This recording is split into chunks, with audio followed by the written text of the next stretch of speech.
How much do you need to know about a person before you'd feel comfortable making a loan? Suppose you wanted to lend $1,000 to the person sitting 2 rows behind you. What would you need to know about that person before you'd feel comfortable? My mom came to the US from India in her late 30s. She's a doctor in Brooklyn, and she often lets friends and neighbors come to see her for health services, whether they can pay right away or not.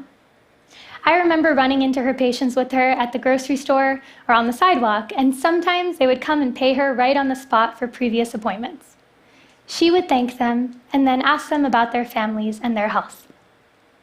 She gave them credit because she trusted them. Most of us are like my mom. We would give credit to someone that we know or that we live next to, but most of us are probably not going to lend to a stranger unless we know a little something about them. Banks, credit card companies, and other financial institutions don't know us on a personal level, but they do have a way of trusting us, and that's through our credit scores. Our credit scores have been created through an aggregation and analysis of our public consumer credit data. And because of them, we have pretty much easy access to all of the goods and services that we need, from getting electricity to buying a home or taking a risk and starting a business. But there are 2.5 billion people around the world that don't have a credit score. That's a third of the world's population. They don't have a score because there are no formal public records on them, no bank accounts, no credit histories, and no social security numbers. And because they don't have a score, they don't have access to the credit or financial products that can improve their lives. They are not trusted. So we wanted to find a way to build trust and to open up financial access for these 2.5 billion. So we created a mobile application that builds credit scores for them using mobile data. There are currently over 1 billion smartphones in emerging markets, and people are using them the same way that we do. They're texting their friends, they're looking up directions, they're browsing the internet, and they're even making financial transactions. Over time, this data is getting captured on our phones, and it provides a really rich picture of a person's life. Our customers give us access to this data, and we capture it through our mobile application. It helps us understand the creditworthiness of people like Jennifer, a small business owner in Nairobi, Kenya. Jennifer is 65 years old and for decades has been running a food stall in the Central Business District.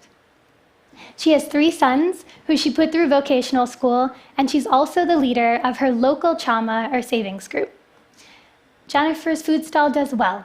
She makes just enough every day to cover her expenses, but she's not financially secure.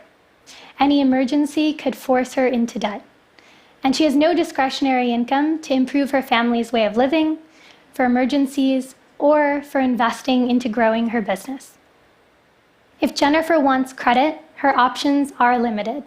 She could get a microloan, but she'd have to form a group that could help vouch for her credibility. And even then, the loan sizes would be way too small to really have an impact on her business, averaging around $150. Loan sharks are always an option, but with interest rates that are well above 300%, they're financially risky. And because Jennifer doesn't have collateral or a credit history, she can't walk into a bank and ask for a business loan.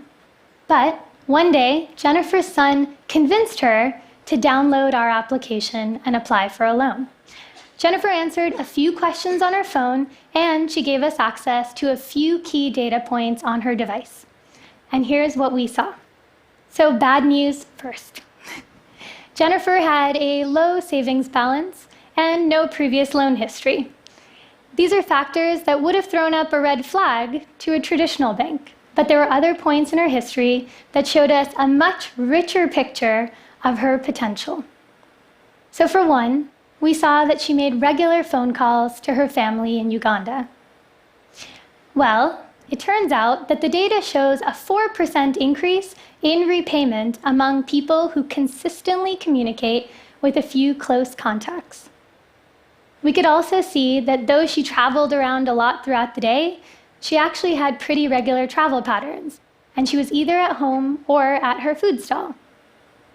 And the data shows a 6% increase in repayment among customers who are consistent with where they spend most of their time. We could also see that she communicated a lot with many different people throughout the day, and that she had a strong support network. Our data shows that people who communicate with more than 58 different contacts tend to be more likely to be good borrowers. In Jennifer's case, she communicated with 89 different individuals, which showed a 9% increase in her repayment. These are just some of the thousands of different data points that we look at to understand a person's creditworthiness. And after analyzing all of these different data points, we took the first risk and gave Jennifer a loan. This is data that would not be found on a paper trail or in any formal financial record, but it proves trust. By looking beyond income, we can see people in emerging markets that may seem risky and unpredictable on the surface are actually willing and have the capacity to repay. Our credit scores have helped us deliver over 200,000 loans in Kenya in just the past year, and our repayment rates are above 90%, which, by the way, is in line with traditional bank repayment rates. With something as simple as a credit score, we're giving people the power to build their own futures. Our customers have used their loans for family expenses, emergencies, travel, and for investing back into growing their businesses. They are now building better economies and communities where more people can succeed. Over the past 2 years of using our product, Jennifer has increased her savings by 60%. She's also started 2 additional food stalls and now making plans for her own restaurant. She's applying for a small business loan from a commercial bank because she now has the credit history to prove she deserves it. I saw Jennifer in Nairobi just last week, and she told me how excited she was to get started.